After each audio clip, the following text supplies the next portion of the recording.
How are you? Yeah, I'm okay. Did you remember my stuff? Oh, yes. 2 pairs of socks. 2 pairs of pants. 2 t-shirts. You didn't bring a bag? No, I was in a hurry. You called at 8:20 this morning, which, as you may remember from when you were part of the family, is a busy time. I ran to your drawers. I shoved everything in my work bag. Well, now what do I do? Well, I don't know. We'll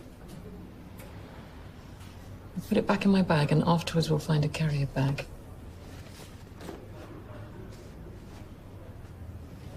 Your top drawer, by the way, is pitiful. What's wrong with it? When was the last time you bought a pair of boxers? I don't wear boxers. Or any underwear? I haven't worked for a year. So 13 months ago. I can't remember. You have access to a joint account. If I saw a payment to Marks and Spencer's for 50 quid, I'm not going to hit the roof. 50 quid? Is that how much pants cost now? No, I'm suggesting you buy several pairs. Can we change the subject? What have you said to the kids about me moving out? Nothing. Nothing? Not as such. Okay, well, what have they said to you?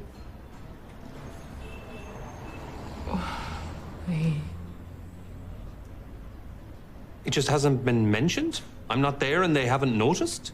If they ask, I say you're somewhere else in the house. I say you're sleeping or you're listening to music in the spare room, in the pub. In the pub? I'm never in the pub. No, I know, but they like it, I think. The dadness of it. Jesus. Wow. How long do you intend to be gone for? I don't know. You don't have to do this, you know. Nobody asked you to leave. We had a pretty terrible few days. And it all started with that stupid plaster cast. Yes. I thought when you told her about throwing away the cast, it crossed a line. It was funny. She laughed. Yes, she laughed, you laughed. I was hurt. I was making a gesture. Throwing the cast away was the first step on the long road to marital harmony. Throwing the cast away when there's nothing wrong with your arm just takes us back to where we were. You're still a man with severe marital difficulties and 2 good arms. I was trying to prove that I value truth. Oh, is that why you told Giles and Anna that there'd been a spot of infidelity when we bumped into them over there? Oh, yes, a spot. I was minimizing it. Another gesture. I admit, I went a bit over the top after that and things got out of hand. Sorry for some of the things I said. There were some low blows in there. Well, inevitable, I would have thought. It was never your face I wanted to punch. I'd have thought you'd like to encourage all body parts below the belt, not render them unusable. We should remember that we're talking metaphorically here. I didn't actually do anything to them. Metaphors to the nuts can hurt just as much as kicks. Is that really true? It's a slippery slope moving out. It can be hard to climb back up it. I'd have thought that's the definition of a slippery slope. You're saying you might not be able to climb back up it. You may have moved out for good. Am I? Well, if you can't climb back up a slippery slope... Oh, no, I was just pointing out a linguistic redundancy. I wasn't announcing the end of the marriage. So no slippery slope? No, just normal slope. That I can wander up and down at will. No slippage, just exertion. Well, that's another thing. You're not as nimble as you once were. I just needed a few days to think. Where do you live, actually? Why do you need to know? Well, I don't. It's just one of the useful pieces of information a wife might need, knowing where her husband lives. I have my mobile on at all hours in case of emergency. I'm not worried about how to get hold of you. I'm worried about what sort of state you're in. I'm perfectly comfortable. You're somewhere local that took no effort. Oh, God. Oh, no. Don't tell me you're at ketamine Kebs. No. That didn't work out. Oh, Tom. It was a bad idea. Well, who could have predicted that? So where are you? I have a bed and access to a kettle, and that's all you need to know. Why won't you tell me? Maybe there isn't enough mystery in our relationship. Isn't that what they say in all those advice columns? Well, I think they're talking about closing the door when you're peeing, not refusing to tell your long-term partner where you live. Listen, what are we going to say to Kenya? I'm surprised you want to tell her anything. Thank you. I didn't realize that was an option. I was being sarcastic. Tom, of course we're going to tell her that you've moved out of the family home since the last session. Bloody hell. Can we keep nothing secret from that bloody woman? Why do we have to do all of her dirty washing and her laundrette? Besides, I don't want her to think that she's not getting anywhere with us. It's needlessly cruel. She'll live, I'm sure. What do you need to think about? What do you mean? You said you needed a few days to think. Oh, yeah. So what's on the agenda? Well, everything, really. What is everything? The marriage, the So what have you thought about in the 2 days you've had so far? Well, now you're just putting me on the spot. What have you been thinking about? I was asking you. No, I'm just pointing out it's not easy to come up with a list. Well, I'm not the one who's gone off to think. I've been thinking a lot about Matthew. Right, okay. Yeah, and what do you think about him? Just that he's a bastard and how much I'd love to kill him. I've been thinking that over and over again. And is that constructive? Works for me. I Googled him. Oh. How do you know his surname? I saw an email. So I Googled him, and then I went to his Facebook page. Likes his beer, doesn't he? No. His pies, then. I was surprised. He didn't seem like your type. That England shirt he was wearing in his profile picture looked like it had a football up it.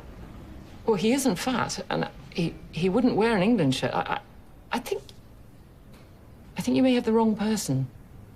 Matthew's actually quite serious-minded. I can't see him having an England shirt, let alone a Facebook page. Sounds like loads of fun. Why did you stop with him? Because it was a terrible thing to do, and it made me unhappy. And if I don't move back in, will it start up again? I shouldn't think so. Why not? This is a pointless line of questioning. Why? Because what are you asking me, really? What do you actually want to know? I want to know if you would start up with Matthew in the event of us splitting up. But what's the real question?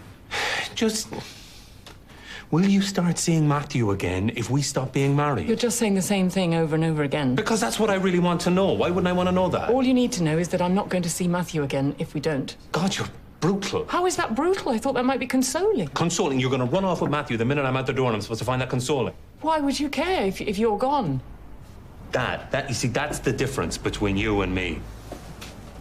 I blame your job. What's my job got to do with it? God, your job is brutal. I'm sorry, Mrs. Thompson. I know you have cancer, but you're 90, so there's fuck all we can do for you. Goodbye. Is that honestly what you think I do all day? And you wouldn't know because you never ask. Because I don't want to know. It's depressing. Who wants to look at old people's private parts all day? It's the most depressing job in the world. I hardly ever look at their private parts because that's not normally what's wrong with them. And anyway, they don't have that much bloody use for them because that's what happens. They shrivel up and they become useless. And it's happening to us now, as we speak. You know what the irony is? Is that I work with old people and you spent your entire professional life writing about pop music. Thinking about young people, in other words, their first albums, their gigs, their drugs, I don't know, their groupies. Groupies? Have you read any of my stuff? I can't see what bloody use it's had. I mean, you're shuffling around the house all day in your bathrobe and asking me to bring you clean pants. Okay, well, make up your mind. Am I 8 or 8? I don't know. There's room for confusion. Whatever it is, you're not 44. You're in the prime of your life. And what are you doing with it? Do you know what the real problem is with not having sex? It makes you crabby. I can see that. What else? It makes you reevaluate everything. You live with someone and you have sex with them and you think, okay, I'm married to him. I mean, well, you don't think that. You don't think anything at all. You just get on with it. But if you take the sex away, then all I'm doing is sharing a house with a bloke who moans a lot and pokes fun at my bedtime reading habits. I mean, what is he even doing in bed with me? I'm just encouraging you to branch out. How many Scandinavian women are there left to kill? Do you understand what I'm saying?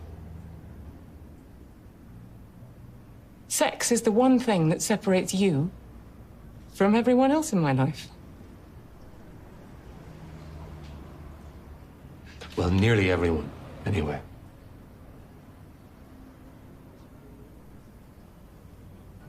We should go.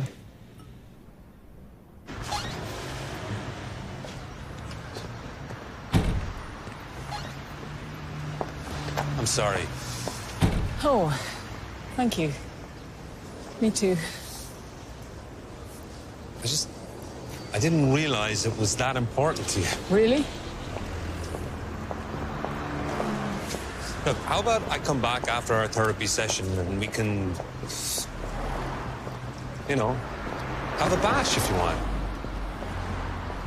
I probably didn't say that very well. No. And you said, have a bash, if you want. Yes, awful. Well, I don't want. Right. So where are we? I don't know, Tom, but unless someone makes some kind of effort, And by someone, I suppose you mean me.